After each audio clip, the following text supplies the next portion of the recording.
Hi everybody, my name is Eric and this is Comet. Welcome to Push Your Luck video. Today we'll be looking at Fabled Fruit. Now Fabled Fruit, it is by designer Friedemann Friese, who brought you many amazing games and most popularly known for Power Grid, the family of Power Grid games. Alright, and this Fabled Fruit is also distributed in the US by Stronghold Games. So Fabled Fruits, it is a game that plays 2 to 5 players, takes about 25 minutes or so to play, and what you're trying to do is that it is touted as the next legacy game. So the gameplay itself is pretty simple, but the amazing and unique thing about the game is that you can play several rounds, and the game does not behave the same after several rounds. And so the best way to play the game is to play with the same group, or even you could play with different groups, but it's best to play with the same group throughout the entire series of cards that you get in the game. Alright, so let's take a look at the game components, how to play the game, and my thoughts about the game. Alright, this is what you get in the box for Fabled Fruit. So there's all cards, as I mentioned. This is an all card game. There's nothing to, there's no boss, no nothing, and I kind of like that because it doesn't pretend to be what it isn't. Alright, so there's all cards there. There's also many different components. Alright, there's a whole bunch of components here, as you can see. Each player is represented by an animal. So you have this, you have the animal token. Alright, you can think of this as your action pawn, right? In a lot of Euro style games, action selection games, you have a pawn where you put around to do actions. Each player will also have this. At the start, it kind of represents who you are, but later on, this piece of cardboard actually comes into play. So all in all, the components, very good quality, nice big cards. I'm quite glad they went with the big cards here, and there's difference in the cards that you have in your hand and also the cards that is in play. Alright, so all in all, very good quality. So how do you play the game? Very simple. During your turn, you take your action token, alright, you put it in one of the available action spaces. At the start of the game, there's 6 different cards, alright, action spaces, and each of the action space has 4 cards in it, alright. So what you can do, at the start of the game, every player will have 2 cards in your hand, randomly drawn. Alright, there will be some wild cards. These are all the wild cards that will come into play later on, not now. Alright, but each card actually has a different fruit on it. Alright, so you can pineapple and stuff like that on it. So when you move to a space, you usually do the action. Either you do the action or you can buy the card. Why you don't buy the card? Because the round will end if a player has bought a certain number of cards. Alright, depending on the number of players, it will change. Okay, so when you come to here, for example, if I come here, I'll do this action, draw 2 fruits. So I'll draw 2 fruits from the deck here. Alright, now if someone else is there, if you go to this space, you need to pay this person 1 fruit card from your hand. Alright, and you must pay. So if there's more people there, it makes it less attractive for you to go there.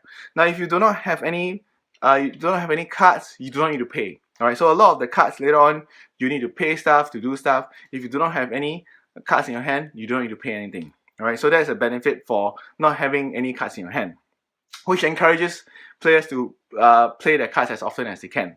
Alright, now you can also buy this card. So if you buy this card, you must pay 3 pineapples and 1. So this juice here is wild. Alright, so you can play 3 pineapples and any card that you want, and you buy this card. Now whenever a player buys the card, right, you take it in front and flip it over and put it face down in front of them. Alright, so this just to indicate that they have bought one thing. Now whenever someone buys a card, this is the deck of other action spaces. You take the 1 card from the top and you put it down. Alright, if there's a new action space, it has not been placed here before, you put it separately like that. Subsequently, if someone else buys another one, now this is the action space that already exists, I just put it on top. Alright, so in this way, as people are buying cards, new actions are unveiled, and you can now, these are action spaces that now other players can then put their tokens on and do the action. So this is a very interesting part for me because the game actually evolves. It actually changes as you play the game. Alright, and so we can't wait to see what are the other actions that are there available in the deck. There are, in the total, there are 59. There are actually up to 59 different cards. So you could take some time to play through the whole thing. So once a round is over, I will definitely recommend you to play another round and another round and another round. So try to get a few rounds in your first session of play. This will definitely show you how Fabled Fruit is like. So that's it. So all during your turn, you just need to buy a card or do the action, and then that's it. Whoever's first to get a few of these bot, right, will win that round, all right, or win that game. Right, then you score points. Whoever has the Whoever has the most number of these cards at the end will get 2 points. Those in the middle will get 1 point each, and whoever's the last, alright, will get 0 points. And so you keep track of points, and then you can play several rounds, and you can see who has the most points will win the game. So that's it. That's all there is to Fabled Fruit. Let's go to my thoughts about the game. So what I think of Fabled Fruit, I really like it. When I first played it, I didn't really know about the hype about the game. Some of the players around the table already know about the hype. They were saying that, oh, Friedemann Friese is touting it as the next legacy system, and the general sentiment was like, maybe it's overhyped. But when I played it, I can see why it's being touted as that. The game state, you can actually save the game state because it's not too difficult. You just need to note down a number on a card and the number of cards each number has, write it down somewhere, and then when you next visit the game again, you can just take out all the cards. It's all clearly labeled, it's easy to find, and you can continue playing the game again. It's easy to play, it's very simple, easy to play, all the rules are on the cards. I guess localization would be a problem. Alright, if English is not your first language, that might be a problem. You need to figure out what are the different rules, you need to translate it. But otherwise, it's very easy to play, easy to pick up. I really like how the gameplay evolves. Alright, along the way, new mechanisms will be introduced to it. For example, one of the first new things you will get in the first few rounds of playing is a market. Alright, then the market will now have fruits on there, and then there'll be different ways you interact with the market. The next few cards will be in different ways you interact with the market, and so the gameplay actually evolves. I played this. I restarted the game again with another new group of players, and it went much more faster this time. Each round is if everybody has played before, it is very fast. Like maybe 15 minutes you can play.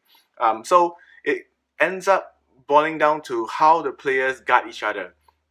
In this game, you need to definitely make sure you see if someone is ahead, they're going to win, you must guard that person. So everybody should work together to try to guard that person. That may then cause the game to last longer, but most of the time people are just trying to do the fastest they can, to buy the most cards they can, because they don't want to be last, or they want to win the game. So for me, I haven't finished all 59 cards yet, alright, but I'm definitely looking forward to playing this as many times as I can to eventually move onto the step where I can see all 59 cards and see how the game evolves. But right now, from what I can tell, the few cards I've seen, I've only seen about 15 or 18 cards. Alright, it is definitely grown on me, and I really like the game a lot. Alright, so this is Fabled Fruit. I definitely can recommend this game if you're looking for something that is light-hearted, easy to understand. New players, casual players can come into the game easily, and then they can experience this legacy format. Alright, definitely give Fabled Fruit a try. Thank you so much for watching. Do remember to subscribe to my channel, and also like and leave me comments about this video. Thank you so much. Say bye, comment. Bye. Bye, everybody.